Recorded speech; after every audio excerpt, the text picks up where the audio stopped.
The AFC and the NFC champs have been crowned.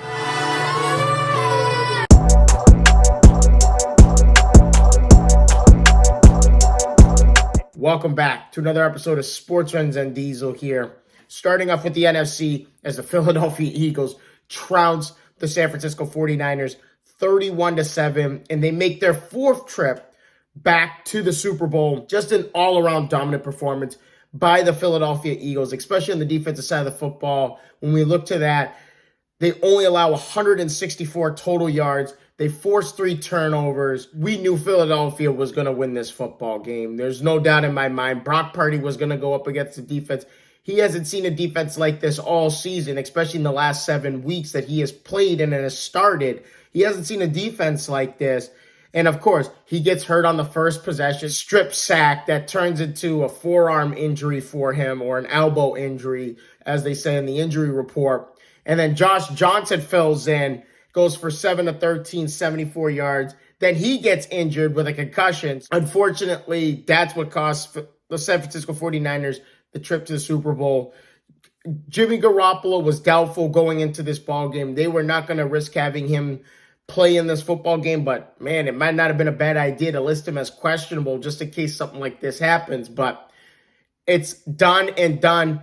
Now, as dominant as the Phillies defense was, the offense was just as dominant. They rushed for 148 yards. They did not need much from their star trio in Miles Sanders, Jalen Hurts, and A.J. Brown. They didn't need much for all 3 of them. To me, it was like they didn't need to do much. And the offense, it was just total domination in all 3 phases of the game for the Philadelphia Eagles. It was close in the first quarter and a half after McCaffrey's 23-yard run for the touchdown. But after that, they score 24 unanswered points, and the rest is history. Back to the Super Bowl goes the Philadelphia Eagles.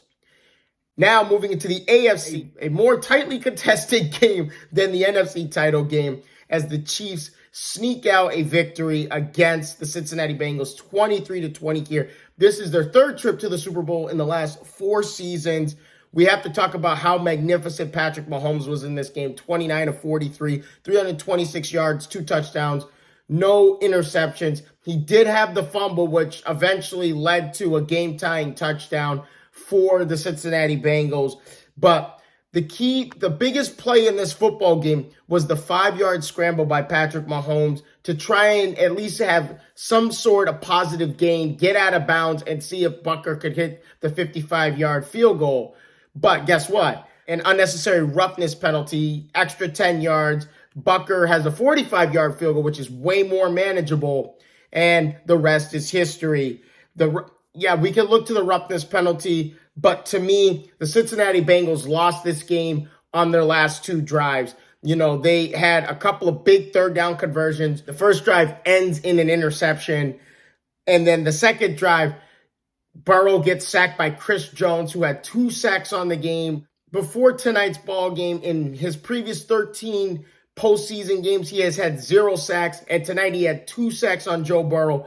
Massive impact on today's football game, and the Chiefs defense played phenomenal all game long.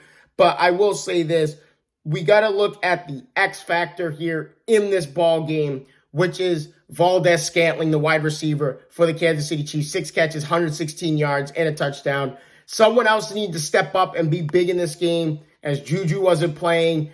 Like 2 receivers for the Chiefs offense was not playing in this ballgame, so guys had to step up. 10 wide receivers caught the football today. So great job by Patrick Mahomes, keeping the defense honest and throwing it to multiple different guys and trying to set up plays for your playmakers. Valdes-Scantling was one. Travis Kelce was the other. 7 catches, 77 yards, and a touchdown for Travis Kelce. Nothing new there. We know he's going to get his. Like I said, the defense comes up big for the Kansas City Chiefs. The scramble by Patrick Mahomes on a bum ankle, and he was hobbling. Didn't matter. Stuck in there, hung around. That 5-yard scramble with the roughing penalty, the roughness penalty, leads to the game-winning field goal. The rest is history. Chiefs go back to the Super Bowl, and it is set up as Andy Reid will face his former team, the Philadelphia Eagles, in Super Bowl 57.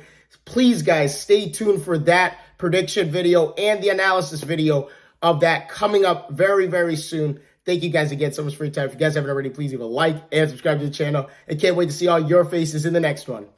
Deuces.